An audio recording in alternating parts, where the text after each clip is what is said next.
আসসালামু আলাইকুম। একাদশ শ্রেণীর নতুন শিক্ষার্থীদের সরকারি আব্দুল করিম সরকার কলেজের বাংলা বিভাগের প্রথম বাংলা ক্লাসে সকলকে জানাই স্বাগতম। শিক্ষার্থীরা, বৈশ্বিক মহামারীর এই সংকটময় মুহূর্তে অবশ্যই ঘরে বসে অনলাইন ক্লাসগুলো করবে এবং স্বাস্থ্যবিধি মেনে চলবে।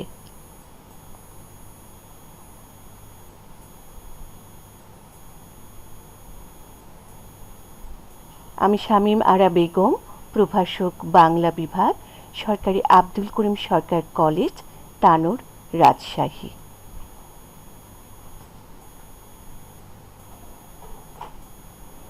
ছবিতে আমরা এখানে কি দেখতে পাচ্ছি?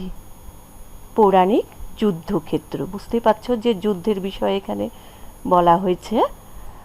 তাহলে আমাদের আজকের পাঠ হচ্ছে মেঘনাদ বধ কাব্য থেকে সংকলিত কবিতাংশ বিভীষণের প্রতি মেঘনাদ, কবি মাইকেল মধুসূদন দত্ত।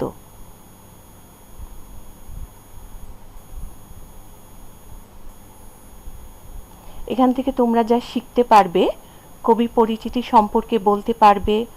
2, দেশপ্রেমের গুরুত্ব ব্যাখ্যা করতে পারবে। 3, কবিতাটির সারমর্ম বলতে পারবে। 4, অমৃতাক্ষর ছন্দ সম্পর্কে ব্যাখ্যা করতে পারবে।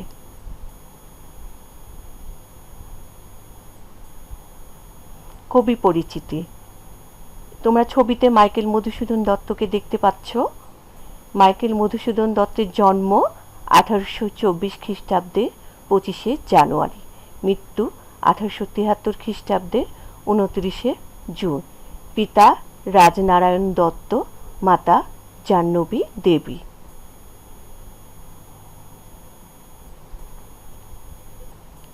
এবার অমৃতাক্ষর ছন্দ সম্পর্কে জেনে নাও।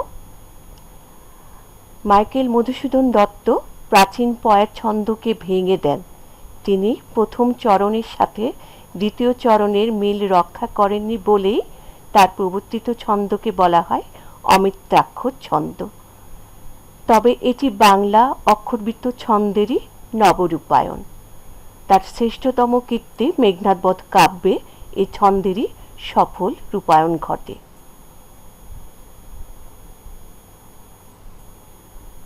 কবি সাহিত্য কর্ম সম্পর্কে অবশ্যই জানতে হবে।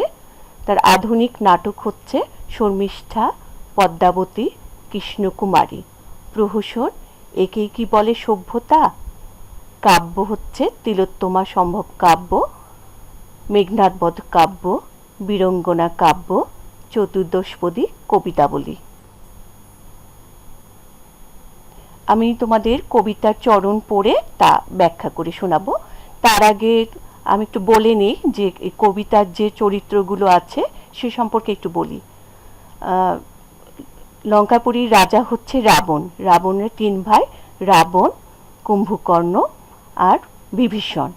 রাবণের পুত্র বীরবাহ, মেঘনাদ, আর রাম আর লক্ষ্মণ হচ্ছে 2 ভাই। তাহলে আমি এখন ব্যাখ্যা করে শোনাই। এতক্ষণে অরিন্দম কহিলা বিষাদে, জানিনে কেমনে আসি লক্ষণ পশিল রক্ষপুরে। হায় তাত উচিত কি তব এ কাজ। তাহলে এখানে কি বোঝাতে চেয়েছে দেখো। সবার চোখ ফাঁকি দিয়ে রুদ্ধদ্বার নিকুম্ভিলা যজ্ঞাগারে প্রবেশ করল কে? লক্ষণ। তার এই অনুপ্রবেশের অন্যতম সহায়ক রাবণের কনিষ্ঠ সহোদর হচ্ছে ভাইকে বলা হয় বিভীষণ। এটি বুঝতে পেরে মেঘনাদ বিস্মিত ও মর্মাহত। লঙ্কাপুরীতে যখন রামচন্দ্র আক্রমণ করে, সেই যুদ্ধে রাবণ ভ্রাতা কুম্ভকর্ণ ও পুত্র বীরবাহর মৃত্যুর পর লঙ্কারাজ রাবণ পরবর্তী দিবসে অনুষ্ঠেয় মহাযুদ্ধের সেনাপতি ঘোষণা করেন কাকে? মেঘনাদকে। যুদ্ধ জয় নিশ্চিত করতে মেঘনাদ সেই নিকুম্ভিলা যজ্ঞাগারে ইষ্ট দেবতা অগ্নিদেবের পূজা করতে যায়। নিকুম্ভিলা যজ্ঞাগারে পূজা করতে যায়। আর সেখানে কি করত? শত শত প্রহরী পাহারা দিত সেই নিকুম্ভিলা যজ্ঞাগারে। আর সেই নিকুম্ভিলা যজ্ঞাগারে রাবণ অনুজ বিভীষণের সহায়তায় লক্ষণ শত শত প্রহরীর চোখ ফাঁকি দিয়ে যজ্ঞাগারে প্রবেশ করে।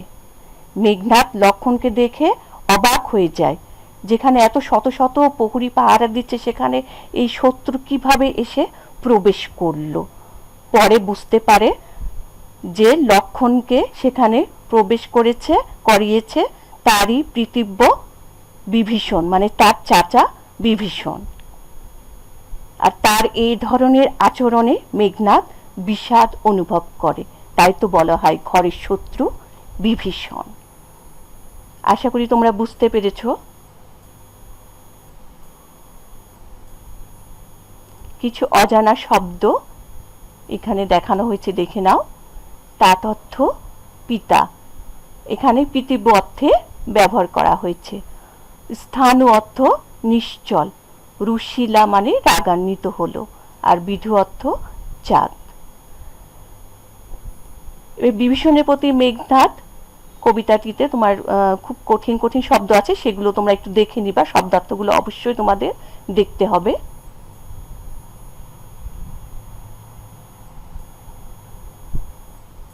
বিষয়বস্তু সম্পর্কে জেনে নে। বিভীষণের প্রতি মেঘনাদ কাব্যাংশটুকু মার্কিন মধুসূদন দত্তের মেঘনাদবধ কাব্যের বধ নামক ষষ্ঠ সর্গ থেকে সংকলিত হয়েছে।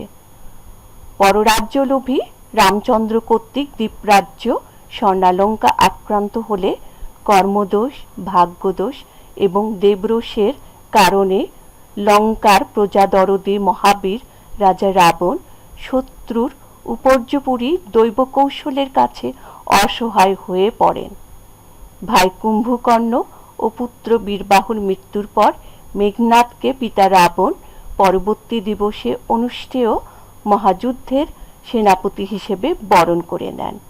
যুদ্ধযাত্রার পূর্বে মেঘনাদ যখন নিকুম্ভিলা যজ্ঞাগারে ইষ্টদেবতা অগ্নিদেবের পূজা সম্পূর্ণ করতে যান, তখনই মায়াদেবীর আনুকূল্যে এবং রাবণের অনুজ বিভীষণের সহায়তায় লক্ষণ শত শত প্রহরীর চোখ ফাঁকি দিয়ে নিকুম্ভিলা যজ্ঞাগারে প্রবেশ করে মেঘনাদকে হত্যা করে। ধন্যবাদ, আজ এখানেই শেষ করছি। তোমরা সুস্থ থাকবে, ভালো থাকবে। আল্লাহ হাফেজ।